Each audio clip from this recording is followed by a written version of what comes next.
उत्तराखंड की राजधानी देहरादून के इलाके में आने वाली धर्मपुर नाम की एक छोटी सी कॉलोनी में एक छोटा सा परिवार रहता था और इस फैमिली को लोग रोहिला फैमिली के नाम से भी जाना करते थे। मुख्यतः इस परिवार में 3 सदस्य रहते थे। घर के मुखिया का नाम अशोक रोहिला था और वहीं इस घर की मुखियाइन का नाम कामिना रोहिला था और वहीं इनकी एक छोटी सी 3 साल की डॉटर भी थी। अब 2014 में अशोक और कामिना रोहिला की लव मैरिज हुई थी और साथ ही अशोक एक ट्रांसपोर्ट का बिजनेस करता था, जबकि उसकी पत्नी अपना खुद का एक ब्यूटिक चलाती थी और दोनों मिलके खूब मेहनत किया करते थे और अच्छा पैसा भी कमा रहे थे। अब दिन आ जाता है 29 अगस्त 2024 का। तकरीबन रात के 12 बजे रोहिला फैमिली के घर से 3 से 4 राउंड गोलियां फायरिंग चलने की आवाज आती है और गोलियों की आवाज इतनी तेज कि आसपास के पड़ोसी तुरंत रोहिला फैमिली के घर आ जाते हैं और वो जैसे ही गेट को खोलते हैं तो वो पाते हैं कि अशोक रोहिला हॉल में घायल अवस्था में पड़ा हुआ है और उसके कमर से काफी ब्लड भी निकल रहा है और साथ ही उनकी पत्नी कामिना बेडरूम में मृत अवस्था में पड़ी हुई है और उनकी 3 साल की बेटी एक कोने में डरी सहमी बैठी हुई है। अब इतना सब कुछ देखने के बाद पड़ोसी तुरंत पुलिस को फोन करते हैं और पुलिस मौके वारदात वहां पहुंच जाती है और वो सबसे पहले अशोक को वहां के निजी अस्पताल में दाखिल करती है और वो देखती है कि अशोक की कमर पे गोली लगी है, जिसके वजह से उसका काफी ब्लड बह रहा है और साथ ही उसकी पत्नी कामना अरोला की 2 गोली लगने के कारण मृत्यु हो गई है। और फिर वहां की पुलिस तुरंत ही फोरेंसिक टीम को भी बुला लेती है और सारी जांच पड़ताल चालू होती है। फिर कुछ देर छानबीन करने के बाद ये पता लगता है कि सारा सामान जैसे के तैसा ही पड़ा है, यानी कि मर्डर कोई लूटपाट करने नहीं आए थे, उनका एक ही टारगेट था, इनकी जान लेना। अब पुलिस तुरंत एक्शन में आती है और अपनी जांच पड़ताल आगे बढ़ाती है और फोरेंसिक टीम के साथ इस बॉडी को पोस्टमार्टम के लिए भी भेज दिया जाता है। अब अक्सर आपने ये देखा होगा कि ज्यादातर हत्याएं पैसों के लेन देन या फिर आपसी दुश्मनी के कारण होती है, लेकिन इस केस की तो कहानी ही अलग है, जिसको सुनने के बाद आप भी सदमे में चले जाओगे। तो हेलो गाइस, मेरा नाम है विशाल और आप देख रहे हैं इंटरेस्टिंग सी वीडियो नई इंटरेस्टिंग से चैनल के ऊपर। और अगर आप चैनल पे नहीं हो तो लाइक सब्सक्राइब शेयर जरूर से करना। अब अगले दिन 30 अगस्त 2023 को पुलिस अशोक के पास उसका बयान लेने जाती है। फिर अशोक पुलिस को ये बयान देता है कि कल रात तकरीबन 11 से 12 बजे के करीब मैं जब हॉल में बैठ के टीवी देख रहा था तो 3 बदमाश हमारे घर में एंटर करते हैं। वो सबसे पहले मुझ पे हमला करने की कोशिश करते हैं, जिसके कारण उनकी एक गोली मेरी कमर को छू के निकल जाती है। फिर मैं जैसे तैसे अपने आप को बचा लेता हूँ और फिर वो तीनों सीधा बेडरूम के अंदर जाते हैं और मेरी वाइफ यानी कि कामना के ऊपर ताबड़तोड़ फायरिंग करना चालू कर देते हैं, जिसकी वजह से कामना की ऑन द स्पॉट ही मृत्यु हो जाती है। और साथ ही अशोक पुलिस को ये कहता है कि उन 3 बदमाशों में से एक को मैं जानता हूँ, जिसका नाम रिंकू सिंह है और वो मेरे दूर के रिश्तेदार का बेटा है। साथ ही वो पुलिस को बताता है कि रिंकू सिंह छत्तीसगढ़ का रहने वाला है और उसके ऊपर कई तरह के केस भी चल रहे हैं। एक दिन तो उसने एक लड़ाई के चक्कर में एक आदमी को इतना मारा कि मार मार के उसकी मृत्यु कर दी और इसी के कारण उसको 1 साल की जेल हो गई थी। लेकिन वो जब अपनी सजा काट के वापिस अपने घर आता है तब उसके घर वाले उसको अपनाने से साफ साफ इनकार कर देते हैं, क्योंकि वो ऐसे ही बार बार लड़ाई झगड़े किया करता था और इसीलिए घर वालों ने उसको बेदखल कर दिया था। और इसलिए मैंने अपने घर पे रिंकू सिंह को रहने के लिए कुछ दिनों से बुला लिया था, लेकिन उसका बैकग्राउंड जानने के बाद मेरी बीबी कामना उसको घर से चले जाने को कहती है और आपस में इनकी काफी लड़ाई भी होती थी। और एक दिन तो इन दोनों की लड़ाई इतनी ज्यादा होती है कि रिंकू सिंह घर छोड़ के चला जाता है और शायद इसीलिए रिंकू सिंह ने हमसे बदला लेने के लिए हमारे ऊपर हमला किया।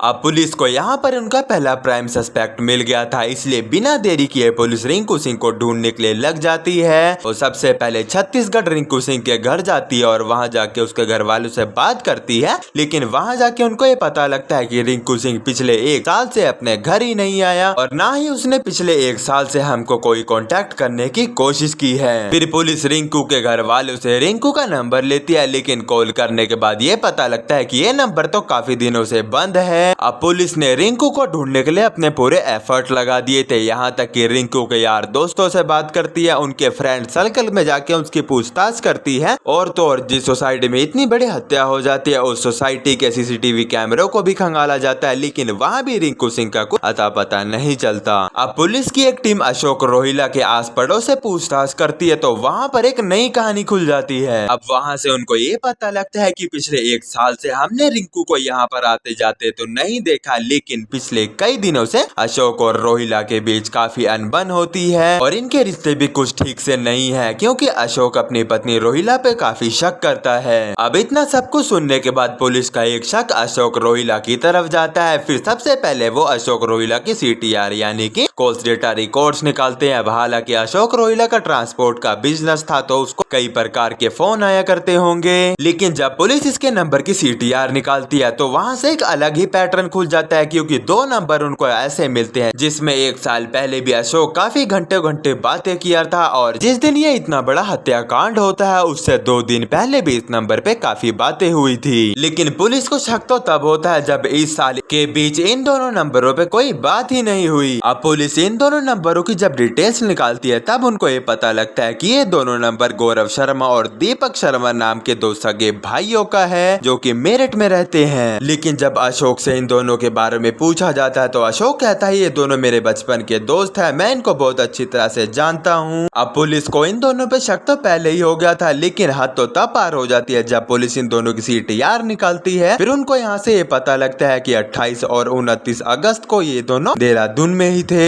यानी कि वारदात वाले दिन ये दोनों देहरादून के अंदर ही मौजूद थे। फिर पुलिस इन दोनों को इन्वेस्टिगेशन करने के लिए पुलिस चौकी बुलाती है और जब इन दोनों से पूछा जाता है कि 28 और 29 अगस्त को तुम दोनों कहाँ थे तो ये दोनों सीधा सीधा कह देते हैं कि हम दोनों मेरठ में थे। अब ये दोनों पुलिस से झूठ बोल रहे थे, इसलिए शक के आधार पे पुलिस इन दोनों को अरेस्ट कर लेती है और जब अपना शासन थोड़ा कड़ा करती है फिर ये दोनों अंदर से पूरी तरह टूट जाते हैं और सारी सच्चाई उगल देते हैं कि 28 और 29 अगस्त को हम दोनों देहरादून में ही थे और इनके साथ एक लड़का और जिसका नाम परवेश था और हम तीनों ने मिलकर ही कामना की हत्या की है और परवेश के ऊपर फायरिंग की थी। फिर पुलिस इनसे जब कारण पूछती है फिर ये लोग बताते हैं कि इस पूरी गेम का मास्टरमाइंड और कोई नहीं, कामना रोहिला का पति अशोक रोहिला ही है। अब ये पुलिस से कहते हैं कि 29 अगस्त को हम लोग अशोक के घर जाते हैं क्योंकि अशोक ने दरवाजा पहले से ही खुला छोड़ रखा था और फिर हम सबसे पहले कामना के बेडरूम में जाते हैं और वहां जाके उसके ऊपर ताबड़तोड़ फायरिंग करते हैं जिसकी वजह से उसकी ऑन द स्पॉट ही मृत्यु हो जाती है। और फिर अशोक हमको बोलता है कि एक गोली मेरी कमर पे भी मार दो जिसके कारण कोई मुझ पे शक न कर पाए और वो तीनों फिर ऐसे ही करते हैं और गोली मार के सीधा बाहर चले जाते हैं। अब सवाल यहाँ ये खड़ा हो रहा था कि अशोक रोहिला ने अपनी वाइफ का कत्ल क्यों कराया और आखिर इनका रिश्तेदार रिंकू कहाँ है। अब इन सारे सवालों के जवाब तो अशोक दे सकता था। फिर सबसे पहले पुलिस अशोक रोहिला को गिरफ्तार करती है और उससे जब पूछताछ करती है फिर वो सारी सच्चाई आग की तरह उगल देता है और वो पुलिस को कहता है कि मैं अपनी पत्नी कामना को मारने का प्लान पिछले 1 साल से कर रहा था और उसको ये भी पता था कि हमारे दूर के रिश्तेदार में एक रिंकू नाम का व्यक्ति भी है जो कि ऐसे कामों में बहुत एक्सपर्ट है, उसके ऊपर कई प्रकार के केसेस भी चल रहे हैं, अब क्यों ना इसका फायदा उठाया जाए। फिर वो सेम ऐसा ही करता है, अपनी पत्नी कामना को मरवा देता है और सारा इंजाम अपने दूर के रिश्तेदार रिंकू पे लगा देता है। और अब जब रिंकू घर छोड़ के चला जाता है फिर वो अपने मेरठ में रहने वाले 2 दोस्त जिसका नाम दीपक शर्मा और गौरव शर्मा है उसे कांटेक्ट करता है और उनको तकरीबन 2 लाख रुपए देता है और उनको कहता है कि एक आदमी को रास्ते से हटाना है। फिर वक्त आता है 29 सितंबर का जब गौरव का बर्थडे होता है और वो अपने बर्थडे के दिन अपने 2 दोस्तों को बुलाता है और साथ ही उनका एक दोस्त और आता है जिसका नाम परवेश था और साथ ही वो लोग रिंकू को भी पार्टी में इनवाइट करते हैं। अब वो पूरी रात रिंकू को दारू पिलाते हैं और साथ ही उसकी ड्रिंक में नशे की गोलियां डाल देते हैं जिसकी वजह से वो बेहोश हो जाता है। और फिर दीपक और गौरव और उनके साथ तीसरा दोस्त परवेश ये तीनों रिंकू को अपनी गाड़ी में बैठाते हैं और रात ही रात में राजस्थान के लिए निकल जाते हैं और वहां जाके उसका गला दबा के उसकी मृत्यु कर देते हैं और साथ ही उसकी आईडी और उसका मोबाइल निकाल लेते हैं ताकि उसका पुष्टिकरण ना हो सके। अब इनकी बातों को क्लेरिफाई करने के लिए देहरादून की पुलिस राजस्थान की पुलिस को कांटेक्ट करती है और साथ ही इनको ये पता लगता है कि 29 अगस्त को तकरीबन सुबह के 8 बजे राजस्थान पुलिस को राजस्थान के जंगलों से एक डेड बॉडी मिलती है और इन्वेस्टिगेशन करने के बाद पुलिस को उसके पास से कोई मोबाइल या फिर आईडी प्रूफ नहीं मिलता जिसके कारण उसकी पुष्टिकरण नहीं हो पाती और कुछ दिनों बाद पुलिस उस बॉडी का अंतिम संस्कार करके उसकी फाइल को पेंडिंग में डाल देती है। फिर देहरादून की पुलिस राजस्थान की पुलिस को रिंकू की तस्वीर भेजती है जिसके कारण ये क्लैरिफाई हो जाता है कि वो बॉडी रिंकू की ही है। अब सवाल यहाँ पर ये खड़ा होता है कि अशोक ने अपने दोस्तों से अपनी बीवी की हत्या क्यों कराई। फिर अशोक पुलिस को बताता है कि 2014 को उसने कामना से लव मैरिज करी। उसके 2 साल बाद तकरीबन अशोक अशोक के घर में एक बेटी पैदा हुई। अब समय 2017 का आ गया था जब कामना ने अशोक को एक ब्यूटी खोलने की डिमांड रखी। फिर कामना के कहने पे अशोक ने उसके लिए एक ब्यूटी खोल दी। लेकिन आपको तो पता है कोई बिजनेस अगर आप करते हो तो स्टार्टिंग में कुछ खास नहीं चलता। अब यही सेम चीज कामना के साथ हो रही थी। उसका ब्यूटी स्टार्टिंग में बिल्कुल नहीं चल रहा था, लेकिन बाद में धीरे धीरे करके कामना का ब्यूटी चलने लगा था और वो अब मार्केट से पैसे भी लेने लग गई थी। अब वो मार्केट के कर्ज के चक्कर में इतना ज्यादा डूब गई थी कि उसके ऊपर 40 लाख का लोन हो गया था। जब अशोक ने कामना से पैसों के बारे में पूछा तो कामना ने अशोक को कहा कि तुम पैसों की चिंता मत करो, ये पैसा उतर जाएगा। अब अशोक को यहाँ कहीं न कहीं ये शक होने लगा था कि जो व्यक्ति कामना को फंडिंग करता है यानी कि उधार पे पैसे देता है, कहीं न कहीं कामना का उसके साथ एक्स्ट्रा मैरिटल अफेयर चल रहा है। और इसी बात के चलते कामना और अशोक के बीच काफी लड़ाई भी होती थी। अब अशोक को ये लगने लगा था कि जिस व्यक्ति से वो पैसे ले रही है उसके साथ कामना का एक्स्ट्रा मैरिटल अफेयर चल रहा है, और अगर ऐसा नहीं है फिर वो इतनी बड़ी रकम कहां से चुकाएगा। और इन दोनों बातों को ध्यान में रखते हुए अशोक कामना की हत्या का प्लान बनाता है। और उसने ये हत्या कैसे करी ये सारा तो हमने आपको डिटेल में वीडियो में समझा दिया है। और इस पूरी कहानी में रिंकू सिंह इसलिए मारा गया क्योंकि उसके ऊपर पहले से ही कुछ केसेस चल रहे थे और अशोक को ये लगा कि वो अगर अपनी पत्नी की हत्या करवा के रिंकू सिंह का नाम लगा दे तो सबको उसके ऊपर यकीन हो जाएगा।